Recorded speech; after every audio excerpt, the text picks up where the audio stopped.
made me think, maybe they really are truly deserving of the Big Ten. And especially after the way that Ohio State played. So I guess that really was the right two teams playing for the Big Ten championship between Wisconsin and Penn State. That was that came to a shock to me. Yeah, I would have liked to have seen Penn State play Michigan again at the end of the year. I think Penn State would have beaten them this time. I think Penn State was better than Ohio State at the end of the year, and I think that they got, they didn't. I don't know. They should have been in the playoffs, and I kind of said that when it happened. That Penn State should have gotten in. I know they had two losses, but when you're trying to put the best teams at that time in the playoff, Penn State was one of the top four teams at that time. And I think that Alabama would have killed them if they'd have matched up with Alabama. I think Washington and Clemson would have been a good game had they played each other. But Penn State deserved to be in over Ohio State.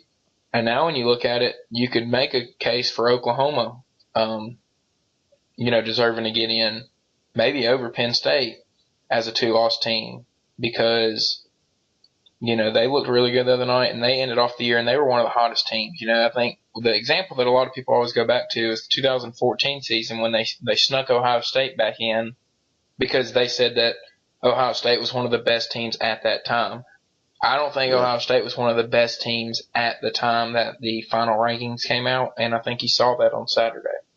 Yeah, that was definitely apparent. I was really disappointed in Ohio State. I thought they were going to play a lot better than that. Obviously, I didn't see a whole lot of the game because I was in a cab going from the Georgia Dome to Buckhead, and the traffic was terrible. But judging from what I saw, the little bit that I saw and the highlights that I saw, Ohio State just did not come up to play. No, they were outmanned, they were out physical, and ultimately Clemson made them quit in the game. Yeah. And so, I think, you brought this up earlier when we were talking. What we have going into this year's game is it's backwards from last year. Alabama went in after beating a Big Ten team 38-0 and looking good, and now Bama kind of goes in after, winning handily but not looking great. And, Clemson, they probably looked better last year against Oklahoma than Alabama looked against Washington this year. I don't really agree with you where you say that Clemson could be the number one team in the country and stuff. I think you're basing that off of one game because when you go back and look, since Alabama's bye week, they've won 10-0, 51-3, 31-3, 30-12, and 54-16, and now 24-7. So they've dominated. Clemson has played 5 games this year that were decided by a touchdown or less, and has also given up 24 points or more in 5 different games this season. And Alabama's only done that twice. So, if you go by what they've done the whole entire year, Alabama, I think, is definitely the best team in the country. And I think they're going to play a little better. Something we hadn't talked about is the Lane Kiffin news that came out yesterday. Kiffin won't be coaching in the bowl game. And from what I've read from a lot of people, Kiffin was causing a lot of distractions last week, was late to meetings, and then I've seen one guy on Twitter say something about last Saturday morning him and Saban got into it before the game, and I think it was something to do with Kiffin doing something with FAU the day of the game, and him and Saban had agreed already that the day of the game that he would be focused 100% on Alabama, and ultimately that led to Saban asking Kiffin to leave the program. And you keep seeing Kiffin come out and doing all these interviews saying it was a mutual agreement, and I think Kiffin's trying to make it look like he made this huge decision to, leave the program so Alabama would have the best chance to win and all that. But I don't think that's right. I think that Saban told Kiffin he needed to go, and I think that that's what happened. I don't think it had anything to do with Kiffin deciding to leave. Yeah, I think you're right. I think that Kiffin's play calling, I feel like that was kind of, Saban saw what he was calling, and he just didn't really completely agree with it. I don't think he was 100% focused on the game Saturday. Yeah, I don't think he was either. And it showed. I don't know. And it showed with the offense. Yeah, it the really offense did. was lost at times. Bradley Bozeman made a comment after the game and said one time Jalen had a play and the offensive line had a different play. and I think it was the time that Bozeman didn't snap the ball when Saban Yeah. went off on him on the from the sidelines. If you've seen that video, Yeah. and I think it was that play, and Bozeman said, Jalen had one play and we had a whole entire different play, and I just think things were kind of out of whack, and I think it was due to Kiffin not being focused on the game. So I think that Saban made the ultimate decision to put Sarkisian in charge, who would be focused. And I've seen a lot of people say that it's a bad move and stuff, and I would think that it's a bad move if Sarkisian hadn't been a part of the program all season long. He's been there every practice. He's been there every game. He's been a part of all the game planning. So I just don't see much changing. I think that he's going to step in and basically be able to do the exact same thing that Kiffin was doing. Yeah. I just I don't think that it is a bad move because, I think that Saban knows what he's doing. At least I like to think he knows what he's doing. Yeah, and I would trust Saban that he is the head coach of this team, and he is going to make the decisions that are best for this team. And if he thinks that Sarkisian is a better fit than Lane Kiffin right now, then he's probably right. Sarkisian might come out and make bonehead plays.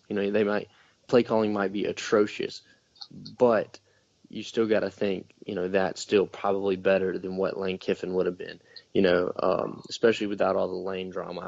I kind of felt like that was a little bit of a long time coming. I don't want to say I could see it coming because I didn't really think that they would, get rid of him right before the national championship.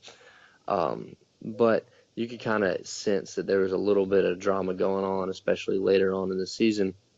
And one thing I saw from somebody on Twitter pointed out saying maybe Alabama's doing this as like a mind game for Clemson or something, saying, because now Clemson, they had probably, before the Ohio State game, they probably had a couple guys watching film on Alabama just in case they won.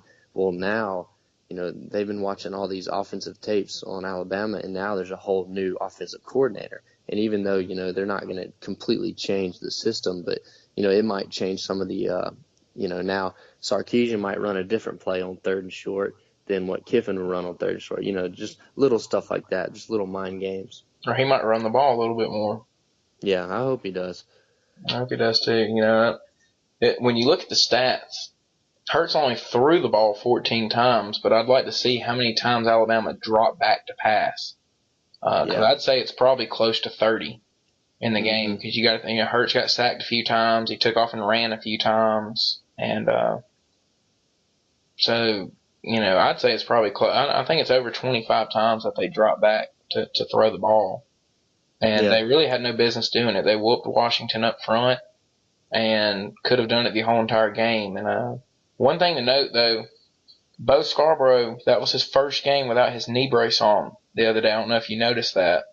I didn't see that. Yeah, it was his first game without his knee brace on. He tore his ACL last spring before the 2015 season, and he looked healthy for the first time. I think that the break did him a lot of good, and you're now seeing what he is capable of and why he was a 5-star athlete coming out of high school.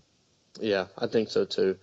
Well, before we move on to the NFL, let me get a score prediction from you. I'm going to say Alabama wins the game 34-23. 34-23. I don't remember what I said last week. Gosh, let's see. I think it's going to be a shootout, man. I think Clemson's offense is very explosive. I think our defense is going to be a little more motivated going into this game to stop them. After last year, I think from what I've read from some people, they want to show that they can stop Deshaun Watson after they didn't last year. I'm going to say 34-30. I hope it's not 34-30 because that'll make me nervous, just like last year's game did. I feel like it's going to be super, super close, but I think it will be too. I think I don't see Bama coming in and blowing them out. I don't see Clemson blowing Alabama. Alabama doesn't get blown out. The last time that I added it up, the last time that they were in a game that you pretty much knew they were going to get beat at the end was the South Carolina game in 2010. And then the Utah game in 2008. And that's pretty much been the only two times since the 2008 season that Alabama was just in a game where they didn't have a chance to win it in the fourth quarter. And so, I couldn't see Clemson coming in, but I could see where Alabama just came out and just was motivated and dominated the game. I could see it happening, but I don't think it will. But I do think Yeah. Alabama does end up. I think Hurts is going to play better. My player that I think is going to have his best game of the year for Alabama is Calvin Ridley. I think you're going to see Ridley get involved a little bit more and get the ball. And I think you're going to see him make plays because Clemson will be keyed in on stopping O.J. Howard this year after they left him alone a year ago. And I think it's going to open up some chances for Ridley on the outside, and I think he'll have his best game of the year next Monday. Yeah, I sure hope so. But what are some of the games we got this for the NFL this weekend? Well, Big wild card Saturday. yeah, This big wild Saturday. card this weekend. You got the Lions are heading to the Seahawks Saturday night, and that's going to be a tough one for the Lions. Going to Seattle is already tough, and then playing them at night is even more tough. So that's going to be hard. Oakland and Houston play at 3:35 on Saturday, and both of those teams lost their quarterback and won't have him for the postseason. And I'm looking at a low-scoring game in that one. Houston has a good defense. I was for Oakland to do well. I hated that Derek Carr got hurt, and it's Well, at Houston.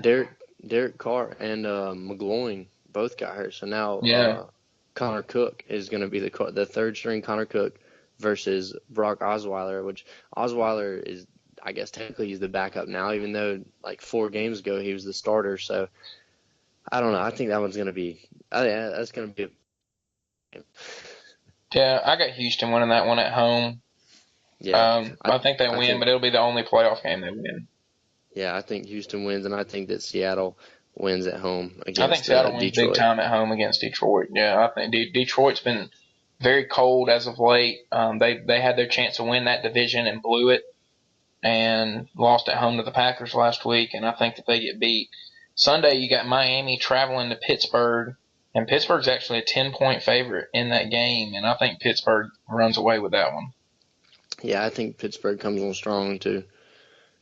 And then Green Bay hosts the Giants. We've already seen this game earlier this year. The Packers won 23-16 at home against the Giants on Monday Night Football or Sunday Night Football.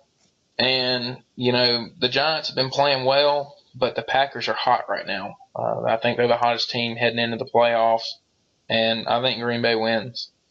This is definitely going to be. I feel like this is definitely going to be the best Yeah, it'll be the game game of the of the weekend. wild cards. Mm-hmm. This Giants defense is really hot right now, and the Packers just as a team, they've been playing very, very well the past few weeks. So I don't really know about this one, man. The game's in Green Bay, correct? Yeah, it's at Lambeau.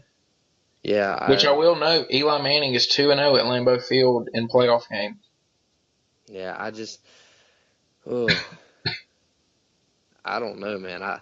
I've seen the Giants offense. The Giants offense doesn't impress me. The Giants defense really impresses me. But Yeah, but I the got thing, but the thing Aaron with that Rodgers at is people Lambeau. were saying that about the Vikings and were saying that about the Lions, and the Packers scored 38 on the Vikings and 31 on the Lions. And both those defenses Yeah, have been playing well. I mean, they were top defenses in the NFL. The Packers are yeah, just rolling right now. They've figured things out. They've got a running back finally with Ty Montgomery.